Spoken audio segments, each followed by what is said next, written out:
Welcome back to the Marvel Movie Minute, a daily podcast which we disassemble a film from the Marvel Cinematic Universe into 1-minute segments and then examine it in obsessive and occasionally hilarious detail. I'm Kyle Olson from the Swashbuckling Ladies Debate Society podcast.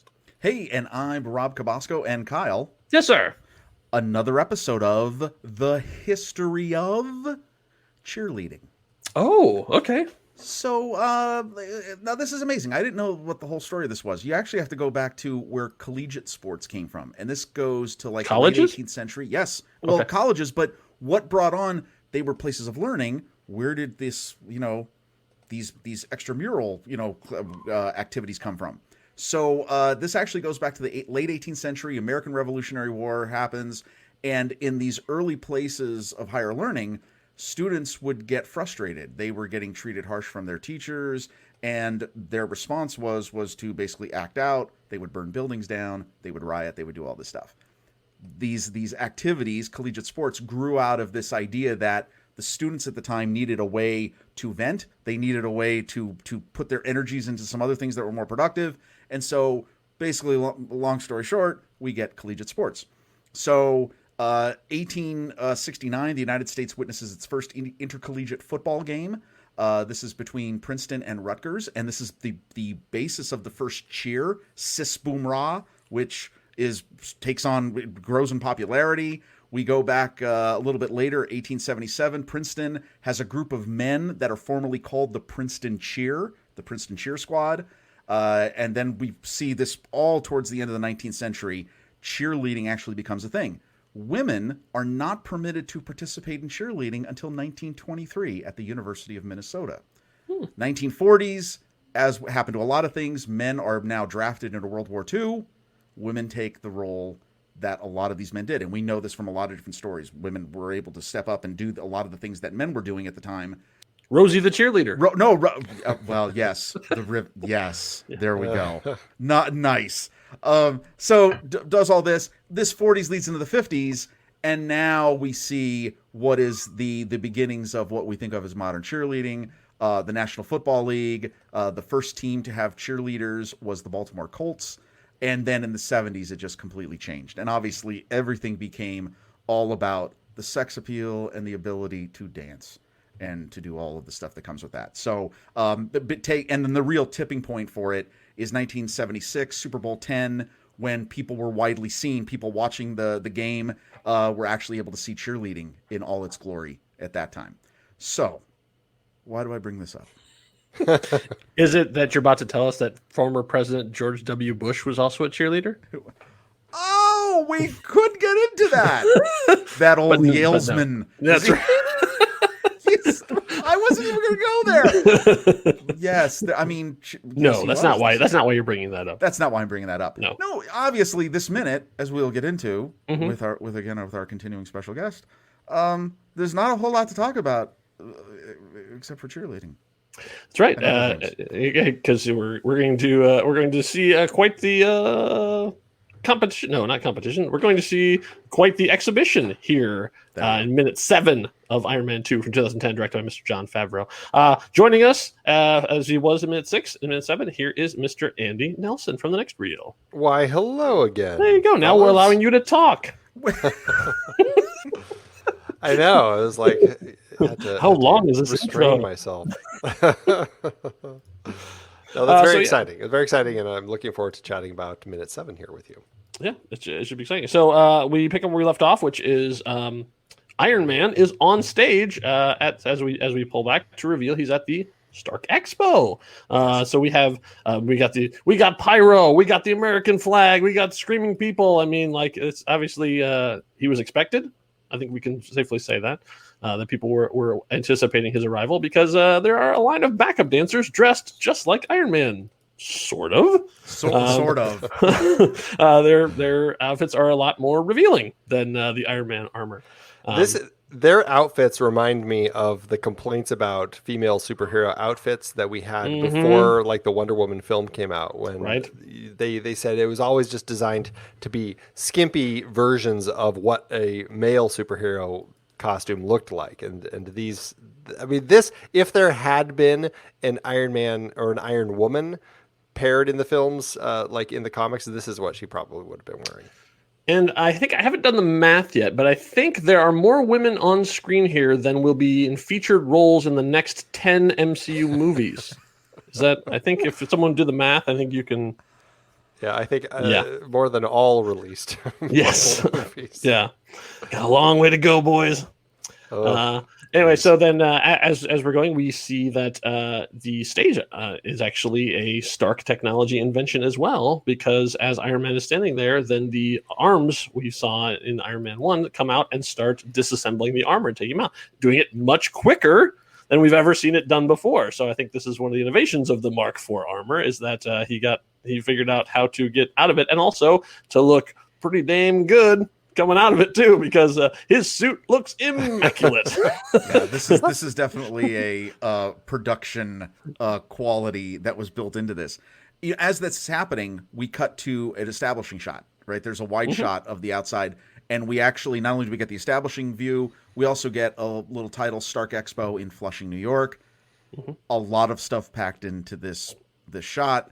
Yeah. For those of you who are not familiar, Flushing, it's a neighborhood in the north central portion of the New York City borough of Queens.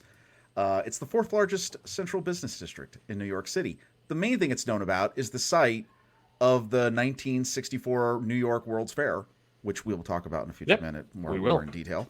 But there's the three big things that you will see in this shot that are well-known landmarks even today are the Unisphere, which was the spherical stainless steel representation of the Earth. That is located there. It was designed by a man by the name of Gilmore Clark. And again, this was part of that World's Fair area. And then the New York State Pavilion, which is comprised of several different towers. You can see that clearly in the shot as well. It's got the two aircraft lights on it right next to where this pavilion is. And for those of you who are fans of a particular movie involving aliens and Men in Black, you will remember those towers quite well. That's right. The other thing that you can't miss is the most peculiar product placement I think I've seen yet. Yeah. Other than maybe those Coke machines somewhere in the middle of season 2. Yeah, that's right. We see a massive double promotion for Kodak. Yeah. Right. In the middle of this. Giant glowing Kodak sign. And some of you who are of a certain age probably don't even know what Kodak is. Right. So sad to even hear you say that. I think it's true, though. I mean, at this point, they're probably making more film for motion picture cameras than actual cameras in people's hands. Well, and this was a period where films largely were still getting filmed on film, but there was definitely, I mean, starting a few years before this, starting the digital crossover. And so we're right at that period where we're starting to have a crossover between a lot more digital and a lot more film. And I don't know, actually, if this was filmed on Kodak stock or not. I would assume so, since they have this giant plug here. They wrote a check. So yeah, they obviously had that. So I would assume that was part of the deal. Like, they probably said, oh, we're going to shoot on digital, and just to get Kodak to say, oh, you know what, we'll give you it for free if you just put a Kodak thing in the expo. And that's probably kind of how that thing worked. So I tried to see if there was. Yeah, no, I couldn't find anything specific on it, but that is quite the plug, because you can't not miss it. And then just really within the same 2 seconds, you have to, this is one of those things that if you blink, you're going to miss it. We cut then back to an interior shot, like you said, with Tony Stark. And then this cuts to a sort of a low sequence where you can see some of the pavilions. And if you stop at just the right moment, there's one pavilion that you can clearly see the name on. And that name is Hammer. Which I found interesting. I think that'll be important later. Yeah, I wonder what that could mean.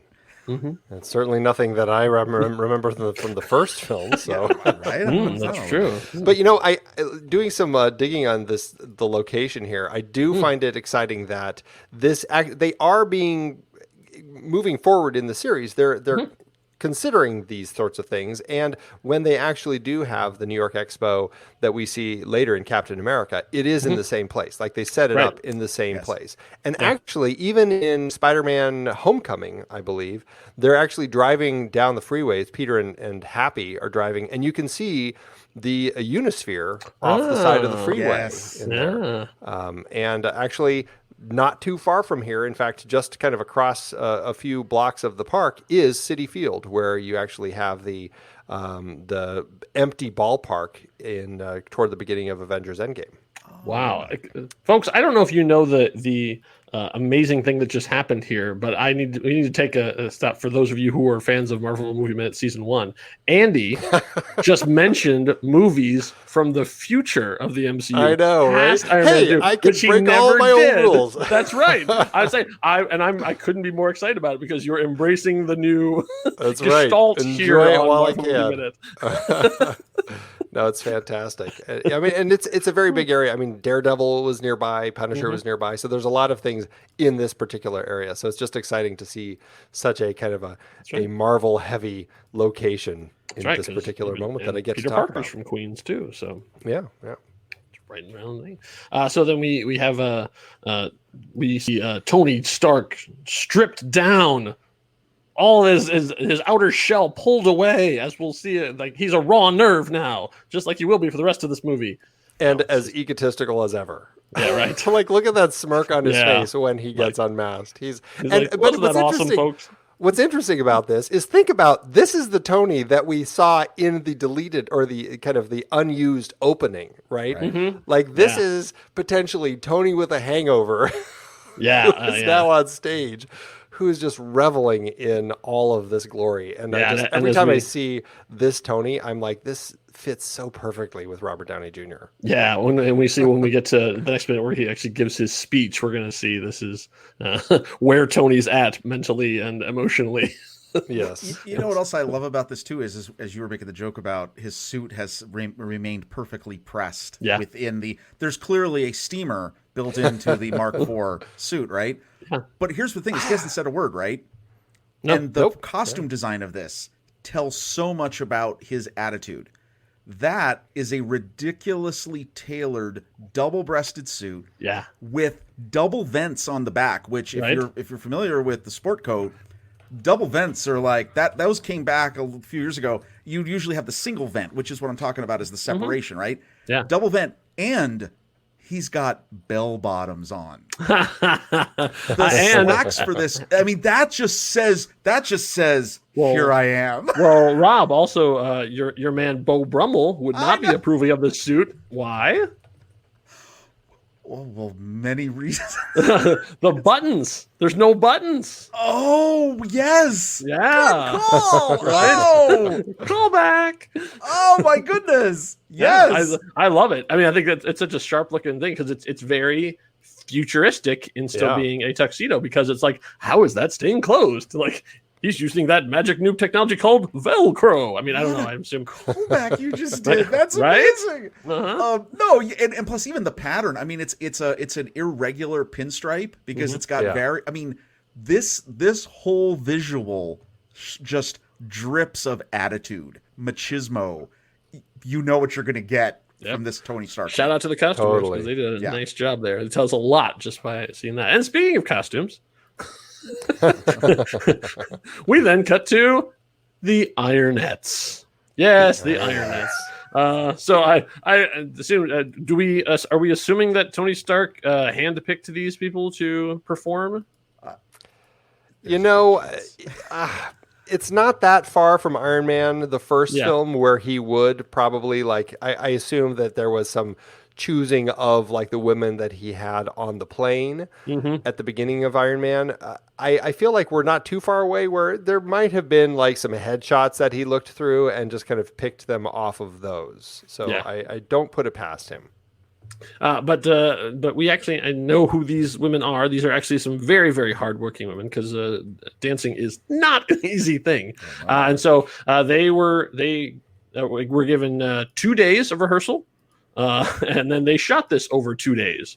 So that was how much time they had to get this down in perfect and not have to make Robert Downey Jr. have to wait.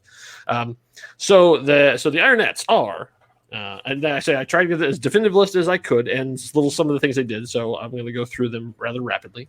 We have Melanie Brown, who was a former cheerleader for the San Diego Chargers. We have Gina Cantrell, who was a cheerleader for the Minnesota Timberwolves and the Phoenix Suns. Woo! Shout out to Phoenix. Hey. She's also on The Voice and Happy Endings. Sandy Colton was a former dancer for So You Think You Can Dance, and also a cheerleader for the LA Lakers. Hannah Douglas, model dancer, she danced with Beyonce, so respect. Nadine Ellis, she was an actress and former member of the Pussycat Dolls, and she has gone on to have quite a career. She has 71 credits on IMDb, including episodes of 24, Reno 911. She was in Tropic Thunder with Robert Downey Jr. himself. She was in Hairspray and has done episodes of Lucifer and Shameless. Whoa. Crystal Ellsworth, model and actress. She was in Pop Star, Never Stop, Never Stoppin', which if you have not seen, you badly need to see because it's really good. She also danced in La La Land, Now You See Me Too, and on Glow. Another great show if you haven't watched, you need to check out. Renee Herlocker was a former Denver Broncos cheerleader and also worked on for Spike and for MTV. She models for Red Bull. Annika Inhat was a cheerleader for the LA Lakers. Jennifer D. Johnson is a professional dancer. Jill Ann Pineda-Arnold has retired from dancing. She doing this as her one and only role. She is now teaching yoga in Laguna Beach. So check her out and tell her that you loved her in Iron Man 2. Victoria Parsons was a Victoria's Secret model, appropriately. She was also a backup dancer for musicians like Rihanna and has appeared on Glee and 90210. Lindsay Rothenberg was a cheerleader for the LA Clippers. Jenny Robinson was a professional dancer for NASCAR and Monday Night Football.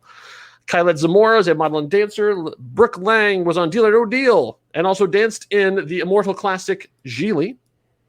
And finally, Rachel Brooke Smith was in Burlesque, The Nice Guys, How I Met Your Mother, and what I'm sure she has framed on her wall, The Squeakquel.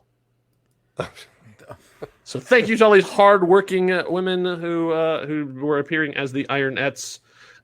You have lived on in MCU infamy. Well, and here you are, and here we are, indeed. Like giving you your due and your props because, no, like you said, okay, that's incredible that they had 2 days to learn this, and this is a huge set piece. I mean, here's the deal: when you're making a movie, there's a lot of scenes that are, a few people in a room with your technicians. This is in front of a huge crowd with the primary principal actor of the movie. That's right.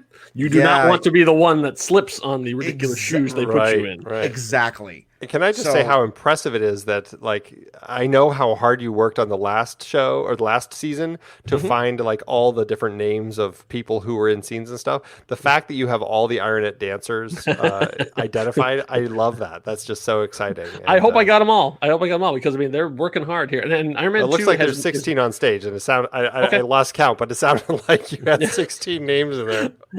The Iron Man 2 credits are much better. And I think maybe that's because they shot in LA as opposed to shooting in Canada. I don't know, but it's much easier. And maybe because, Ironette, they're all there on stage at the same time as opposed to Soldier, which would appear in multiple, things across the way. So I'm hoping that we'll be able to identify the small but incredibly important players as we go through Iron Man 2 as the Ironette dancers are. Awesome. And we get a lot of Americana here. We do. There's a lot of flag. A lot of jingoism. I mean, patriotism going on right here. Let me look at it. This is part of it. It's part of the story. There's an expo. We've seen the attitude. And just all of this, the sex appeal, everything. Yeah. It's setting the stage for, I'm sure, what's going to be a very humble and thought-provoking speech. Right. By Tony Stark. Stark. Oh, absolutely. Did you know if they actually filmed this in New York? Because I know a lot of the expo was filmed in, I can't remember the name of the place, but it was a different place. It was the School of Visual and Performing Arts, the Ramon C. Cortines. But I don't know how much of this was actually done there, or if this was just all stage work. From what I can gather, this is all soundstage. Yeah, this whole sequence was shot on Sundays because I think probably because of the amount of control they needed. Yeah, it would be just because you have special effects and you have dancing. I mean, all this stuff going on. So you need very precise camera angles and stuff too, and plus getting into a ton of people. Well, and that was my next question is I wonder, looking at these crowds, how much of this crowd is actually there? Is there a point where we're looking at digital fill-ins, moving behind that first group that's illuminated? Yeah, because obviously we're seeing a ton of camera moves, which means cranes, which means a huge amount of area for the camera to be able to swing around. And it's I think it's night work, which requires, I don't know, on stage it doesn't have to be, but still, right. I think we're going to see in the next minute, there's going to be a shot from the stage, and then we're going to see more of the crowd, and so we can kind of zoom in close and see how many. At what point do they become fake people? Which fake people will be a recurring theme here through Iron Man 2 as we get into the next couple of minutes too. But will there all be these things Ben are being Stiller? established? We shall see. They're not all going to be Ben Stiller. No, one of my favorite. They can't all be moments- Ben Stiller. That was one of my favorite moments I learned in last season. That's right. Wow, that is nuts. And for those of you who skipped season 2 of Incredible Hulk, now you have reason to go back because you're like, why are they talking about Ben Stiller? Well, exactly. He find wasn't out somewhere in the latter half of the movie. I just want to call out the dancers here. Like there is, especially when they kick in, there is definitely a vibe that they're pulling from the Rockettes, which I was like, oh, I wonder, is there anything about the Rockettes? And I don't really think so. But I mean, the Rockettes, I don't think I realized that they've been around for, at this point, nearly 100 years. They were founded in 1925. Yeah. And they're still performing. But was it interesting because I looked at this and I'm like, this is a nicely kind of diverse group of dancers that we have here. The Rockettes weren't for a very long time, and it wasn't until '85 that they actually had their first non-white Rockette, and it's been kind of a slow road ever since. But I appreciate that they are kind of shifting. But I was thinking of the Rockettes as I watched this, and I had to. No, I think you're absolutely right. And the Rockettes are actually very strict about who they let in because I actually know a woman who tried out for the Rockettes. She was a professional dancer and went on to do it, and she did not get in because she was 3/4 of an inch too short. Really? Yeah. Yes. They're very specific about like how they want uniformity across the way, so that there would be a dip. As the people were looking across all the heads, they're like, "Nope, you're out." Right. Well, they didn't have they're African American until '87, and they only just hired somebody with a visible disability last year. 2019 was the first time. So it is an organization that is very slow to change.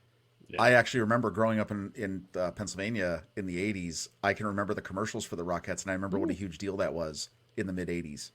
Like that was a huge deal that they allowed someone who was not white into the Rockettes. Yeah, I mean, my memory of the Rockettes largely is the commercials for Legs Pantyhose. Sad to say, but yeah, she's got legs and it shows. Oh, Legs Pantyhose. She gets a kick out of legs, right? Yeah. Well, we crushed that minute. That's true. Where after a legs name drop, where else do you go? Right. So, and where else you could go would be to your podcatcher of choice to leave us a review. That's right. If you're enjoying what we're doing here, if you're enjoying what we've done, what Andy started, what we have completely destroyed and rebuilt, the strange like version going forward, right. Yeah, like a Phoenix. 5 stars for Phoenix. Right? Oh yeah. So we appreciate it wherever you have it. You want on iTunes or Pocket Cast, wherever you get your podcasts. Wherever you get your kicks. Yeah, that's right. Route 66. No. Leave us a review. Let us know how we're doing and what we can do better. So thank you all joining us. We'll be back here for minute 8, where we're going to see a kinder, humbler Tony Stark take the stage and deliver his Tony talk. So join us back here for minute 8. Enough said. Bye.